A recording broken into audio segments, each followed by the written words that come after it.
Halo semua, saya Inka dan kali ini saya akan menceritakan sebuah cerita komik yang berjudul God Slayer.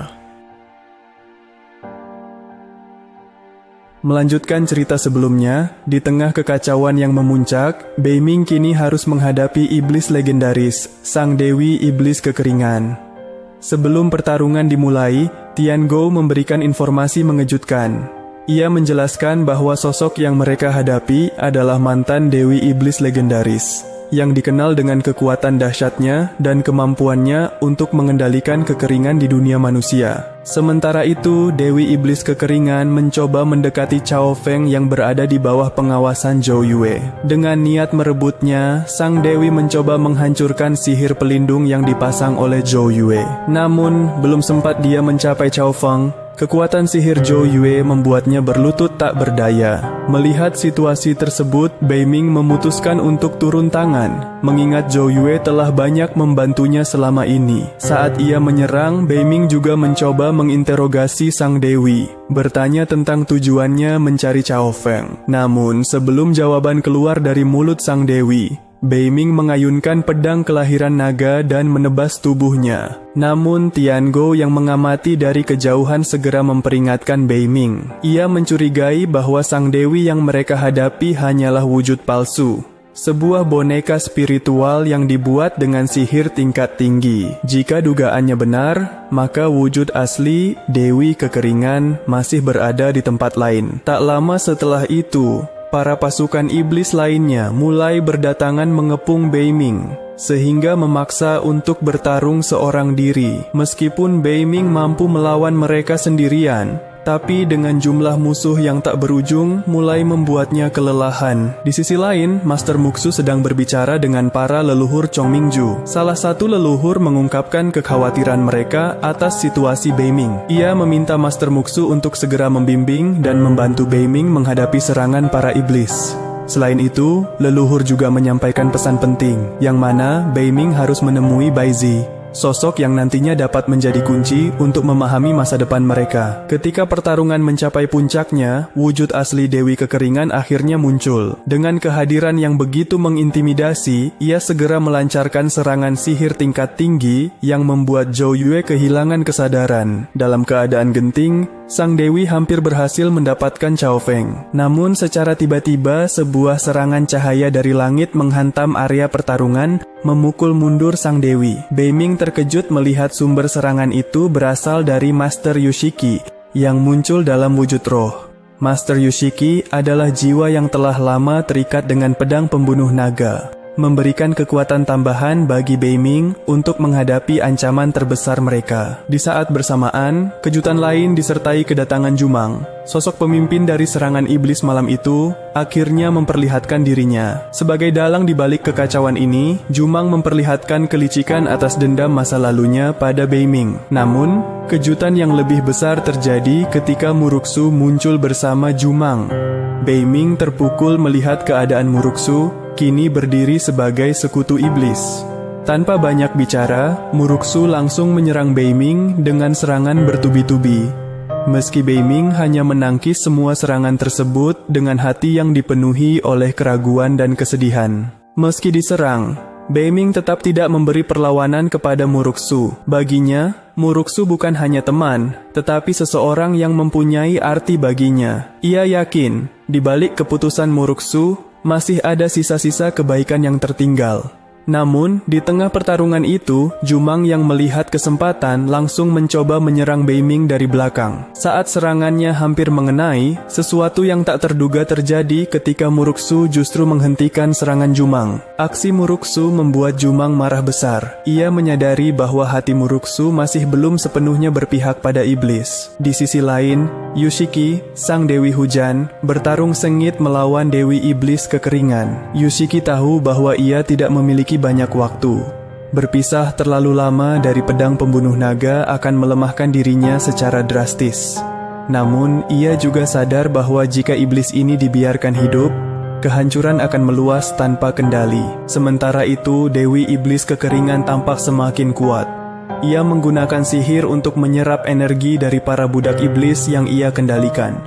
Semakin banyak energi yang ia serap, semakin sulit Yushiki untuk mengimbanginya. Namun, Yushiki tidak menyerah. Ia mengumpulkan seluruh kekuatan yang tersisa dan melancarkan serangan terakhir untuk menghunuskan pedang ke tubuh Dewi Iblis. Awalnya, Yushiki merasa yakin bahwa serangan ini akan menjadi akhir dari pertarungan. Tapi kemudian, sesuatu yang aneh terjadi. Dewi Iblis Kekeringan tidak merasa kesakitan. Sebaliknya, ia tertawa dengan penuh kemenangan. Di tengah pertempuran, Beiming berdiri dari kejauhan, memandang pertarungan sengit antara Yushiki dan Dewi Iblis Kekeringan. Dalam hati, ia merasakan kekhawatiran mendalam terhadap Yushiki, seorang entitas yang telah menjadi bagian penting dari perjalanan hidupnya. Merasakan kekhawatiran Beiming, Yushiki tersenyum dari kejauhan. Meski dirinya berada dalam wujud yang melemah, Yushiki percaya jika dirinya akan terus menjadi bagian dari kekuatan pedang kelahiran naga. Dengan cepat, Yushiki kemudian kembali menyatu dalam pedang kelahiran naga untuk memperkuat kekuatan Beiming. Pancaran cahaya pedang itu memancarkan aura yang begitu kuat. Melihat itu, semangat Beiming semakin membara.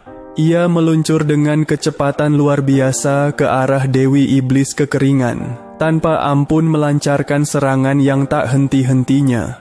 Setiap tebasan pedangnya menciptakan gelombang energi yang begitu dahsyat, memaksa sang iblis kalah telak tak berdaya. Jumang, yang menyaksikan dari kejauhan, mulai merasa panik. Sosok Dewi Iblis Kekeringan, yang selama ini menjadi kebanggaan dan andalannya, kini tampak kewalahan menghadapi kekuatan Beiming. Namun, tepat ketika Beiming berpikir bahwa ia telah mengakhiri sang iblis, sesuatu yang tak terduga terjadi. Dewi Iblis Kekeringan bangkit kembali, kali ini dalam wujud rupa yang mengerikan.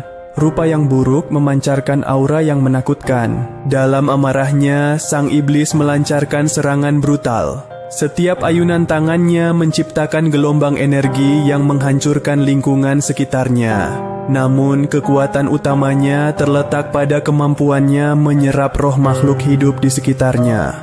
Dengan setiap roh yang ia serap, kekuatannya bertambah besar, sementara makhluk-makhluk itu berubah menjadi boneka roh yang tak bernyawa. Melihat situasi yang semakin genting, Dewi Iblis Kekeringan memutuskan untuk mengakhiri pertempuran dengan cara ekstrem, mengorbankan dirinya untuk menciptakan ledakan besar-besaran. Beiming yang menyadari bahwa akan ada ledakan itu mencakup seluruh area termasuk dalam jangkauan Muruksu. Dengan cepat, ia menyadarkan Muruksu jika dirinya masih punya kesempatan untuk hidup. Namun, Muruksu yang tersenyum tipis memilih keputusan ini adalah cara baginya untuk menebus semua kesalahan. Tetapi ia tahu bahwa Muruksu telah membuat keputusan akhir hidupnya. Dalam hitungan detik, ledakan dahsyat pun terjadi, sehingga menciptakan gelombang energi besar yang menghancurkan segala sesuatu di sekitarnya. Ledakan besar yang terjadi sebelumnya menciptakan lubang besar di wilayah Chongmingju, meninggalkan kerusakan parah di sekitarnya. Beiming yang berdiri di tepi lubang, menatap kosong ke dalam kehampaan. Penyesalan memenuhi pikirannya, menyadari bahwa ia gagal menyelamatkan Muruksu. Tidak berselang lama, tiba kelompok orang-orang Chongmingju yang dipimpin oleh Kunan. Sialnya, Kunan yang tidak tahu cerita sebelumnya langsung menuding Beiming sebagai penyebab kehancuran. Beruntungnya, Bibi Feng dengan sigap turut ikut membela Beiming. Ia menjelaskan bahwa berkat Beiminglah yang telah menyelamatkan mereka dari ancaman besar. Sementara itu, Ameng yang perlahan mendekati Beiming mencoba memberitahu bahwa semua ini belum berakhir dan masih ada cara untuk membawa Muruksu kembali. Kata-kata itu membuat Beiming tersadar bahwa masih ada peluang untuk memperbaiki keadaan. Ameng menjelaskan rencana untuk memasuki dunia bawah, sebuah tempat di mana batas antara hidup dan mati bertemu. Ia menekankan pentingnya kekuatan Chao Feng dan segera untuk menemui Paman Baizi untuk membimbingnya. Dengan segera, Beiming dan rombongan menuju kediaman Nenek Mohei. Di sana, mereka meminta bantuannya untuk membuka komunikasi dengan Paman Baizi melalui cermin mirroring. Setelah upaya itu berhasil, sosok Paman Baizi muncul di dalam cermin dan menjelaskan bahwa perjalanan ke dunia bawah penuh dengan bahaya. Namun, kabut tebal yang menyesatkan hanya dapat diterobos dengan kekuatan Chao Feng, yang mana Chao Feng sendiri dikenal sebagai Dewa Angin. Meski begitu, Bei Ming menyadari jika Chao Feng tidak akan dengan mudah memberikan bantuannya. Mendengar hal itu, Nenek Mohei meminta Bei Ming untuk membuka sebuah peti kuno pemberiannya.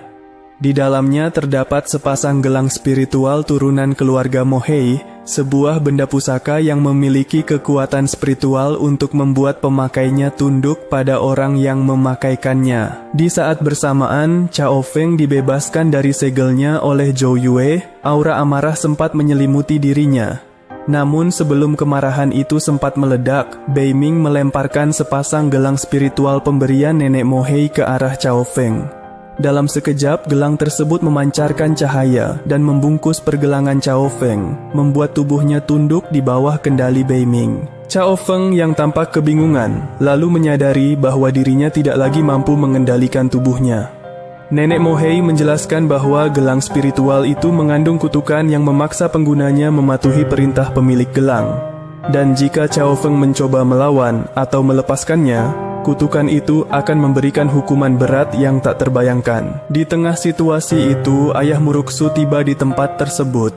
Wajahnya memancarkan kesedihan mendalam atas kehilangan putrinya. Bei Ming mendekatinya dengan rasa bersalah, meminta maaf karena gagal melindungi Muruksu. Namun, ia juga berjanji bahwa masih ada jalan untuk membawa Muruksu kembali. Keyakinan dalam kata-kata Bei Ming memberi harapan kepada ayah Muruksu, yang memilih untuk percaya pada tekad pemuda itu. Kepercayaan terhadap Bei Ming juga tumbuh di antara beberapa perwakilan Chong Mingju yang menyaksikan kejadian tersebut. Meskipun Bei Ming saat ini adalah seorang buronan bagi keluarga besar Chong Mingju, mereka menyatakan dukungannya terhadap misi yang ia jalani, menyadari bahwa tindakannya didasari oleh niat baik. Setelah itu, Bei Ming bertanya kepada Paman Baizi mengenai jalan menuju dunia bawah. Paman Baizi memberitahu bahwa petunjuk berikutnya dapat ditemukan di sebuah tempat bernama Wang Yu Tavern. Ia menjelaskan bahwa di sana, Bei Ming akan menemukan seseorang yang dapat membimbingnya menuju jalan dunia bawah. Tanpa membuang waktu, Bei Ming bersama para sekutunya, termasuk Chao Feng, segera melakukan perjalanan menuju Wang Yu Tavern. Setelah perjalanan panjang, mereka akhirnya tiba di depan sebuah bangunan tua seperti kedai besar. Atmosfer di sekitar tempat itu terasa berat, seakan menyembunyikan banyak rahasia. Di pintu masuk, mereka disambut oleh seorang wanita misterius dengan aura mengintimidasi. Wanita itu memperkenalkan dirinya sebagai Meng Po, pemilik Wang Yu Tavern. Meng Po yang menerima kedatangan Bei Ming dan rombongannya penuh rasa curiga. Ia bertanya-tanya, bagaimana mereka bisa tiba di Wang Yu Tavern, tempat yang dikenal sulit diakses oleh siapapun. Setelah mendengar penjelasan bahwa mereka diarahkan oleh Paman Baizi, Meng Po mulai memahami alasan kedatangan mereka. Kemudian Meng Po menjelaskan bahwa Wang Yu Tavern adalah tempat netral yang berdiri di batas dua dunia. Dunia atas, tempat para makhluk hidup, dan dunia bawah, yang menjadi wilayah kematian. Siapapun dari berbagai ras dapat berlindung di sini, melakukan perdagangan informasi, hingga menjual artefak. Namun peraturan di tempat ini sangat ketat. Salah satunya adalah larangan bertarung di dalam wilayah Wang Yu Tavern. Perbatasan antara dua dunia ini ditandai oleh sebuah sungai mistis. Untuk menyeberang ke dunia bawah, seseorang membutuhkan izin khusus dari tukang perahu, satu-satunya yang dapat membawa mereka melintasi sungai. Namun, Meng Po menginformasikan bahwa tukang perahu tidak berada di tempat hari itu, sehingga Bei Ming dan rombongannya harus menunggu hingga keesokan harinya. Selain itu, Meng Po memperingatkan mereka tentang siklus unik di Wang Yu Tavern. Tidak ada konsep siang dan malam di tempat ini, hanya cahaya di langit yang menjadi penanda aktivitas. Ketika cahaya mulai meredup, monster hantu akan keluar untuk menyerang siapa saja yang berada di luar. Oleh karena itu, Meng Po menegaskan agar mereka tetap berada di dalam penginapan saat cahaya meredup. Bei Ming dan rombongannya memutuskan untuk beristirahat di penginapan hingga tukang perahu kembali. Namun, di luar pengawasan mereka, Kunan beserta pasukannya sedang bersembunyi, mengawasi gerak-gerik Bei Ming. Mereka berencana menyerang saat cahaya padam. mengabaikan peringatan tentang monster hantu yang berkeliaran di kegelapan. Ketika cahaya di langit mulai meredup, monster hantu bermunculan dari bayangan. Pasukan Kunan yang mencoba mendekati penginapan Beiming menjadi mangsa para monster itu. Jeritan dan suara pertempuran terdengar samar di kejauhan, mengingatkan akan bahaya di luar sana. Sementara itu, masalah lain muncul di dalam penginapan. Moro, yang memiliki kebiasaan berjalan sambil tidur, tanpa sadar meninggalkan kamarnya dan melangkah ke jalanan gelap. Monster hantu segera menyadari kehadirannya dan mulai mendekat, siap untuk menyerang. Beiming yang menyadari kepergian Moro keluar penginapan segera menyusulnya. Ia tiba tepat waktu untuk menghadapi monster hantu, menebas mereka dengan pedang kelahiran naga. Namun, serangan itu justru menarik perhatian lebih banyak monster hantu. Dalam waktu singkat, Beiming mendapati dirinya dikepung oleh gerombolan monster yang haus akan energi kehidupan. Dengan kepercayaan diri yang semakin meningkat, Beiming menghadapi gerombolan monster hantu yang mengepungnya.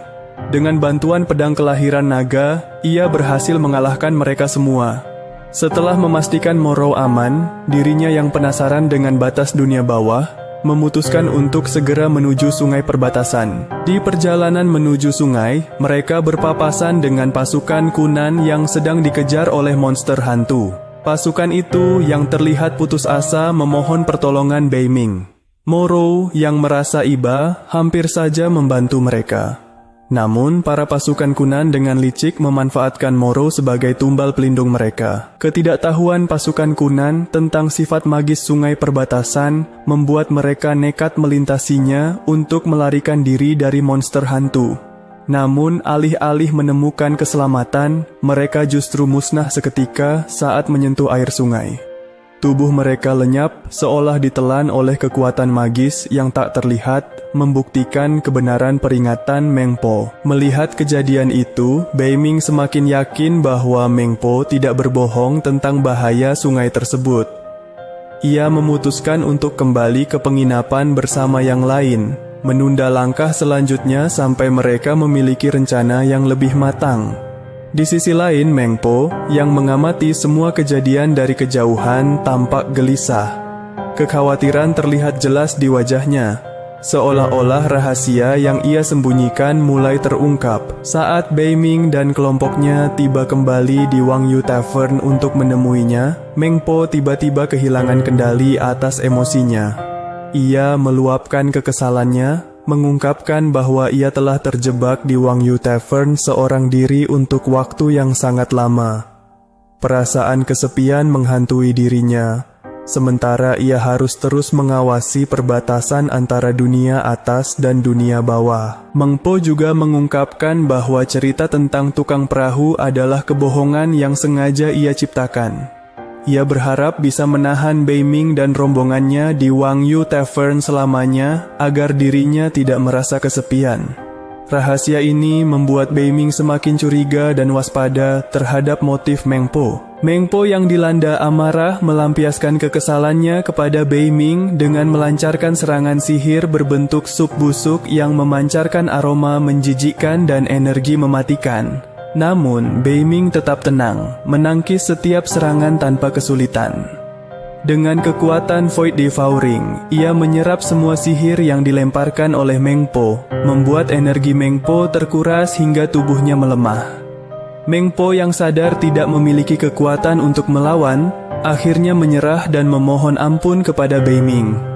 Dalam keadaan lemah, ia memutuskan untuk mengungkapkan rahasia penting yang telah ia sembunyikan untuk memasuki dunia bawah. Menurut Meng Po, ada 3 artefak magis yang harus dikumpulkan untuk membuka jalan menuju dunia bawah. Yang mana artefak tersebut mewakili energi, waktu, dan materi. Meng Po menjelaskan satu persatu tentang artefak tersebut. Pertama, tentang artefak yang mewakili energi, sebuah senjata ajaib yang digunakan sebagai sumber penerangan di Wang Yu Tavern. Artefak ini menyerap energi spiritual dalam jumlah besar untuk digunakan.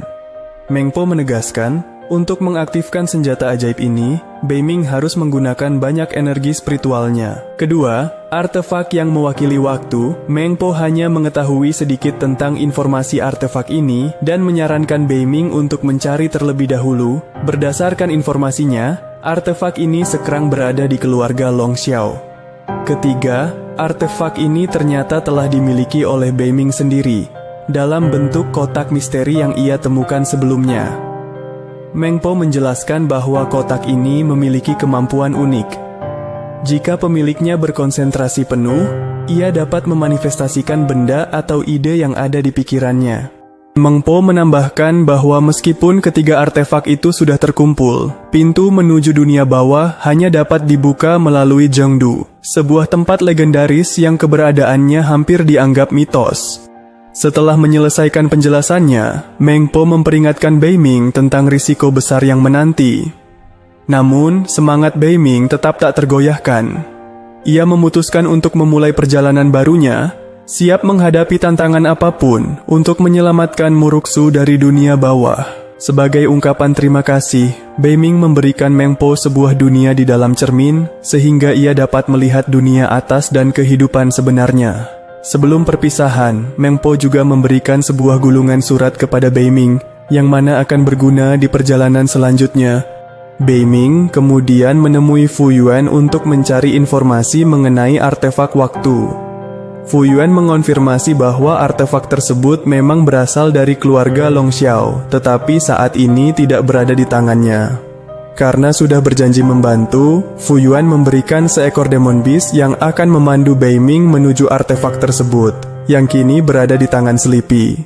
Fu Yuan juga memperingatkan bahwa Sleepy adalah saudara terakhir dari keluarga Long Xiao, yang dikenal paling kejam dan sadis. Sleepy bahkan mengorbankan dirinya menjadi iblis untuk menyaingi kekuatan Chao Feng, yang telah menjadi dewa. Demon Beast menuntun Beiming dan kelompoknya menuju sebuah stasiun kereta bawah tanah. Di sana, mereka bertemu dengan Ji Ge dan Shan Mingwei, dua pemburu iblis dari Chongmingju, yang sedang menjalankan misi untuk meningkatkan poin mereka.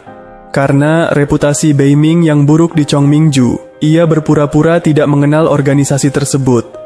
Mereka semua menaiki kereta yang sama, dan selama perjalanan, Beiming bertanya tentang misi Shan Mingwei. Kemudian Shan Mingwei menjelaskan bahwa mereka sedang berburu Dragon Servant, makhluk yang tercipta akibat keluarga Long Xiao melakukan perdagangan darah iblis secara diam-diam. Darah iblis ini disuntikan kepada orang biasa, mengubah mereka menjadi setengah naga dengan kekuatan luar biasa.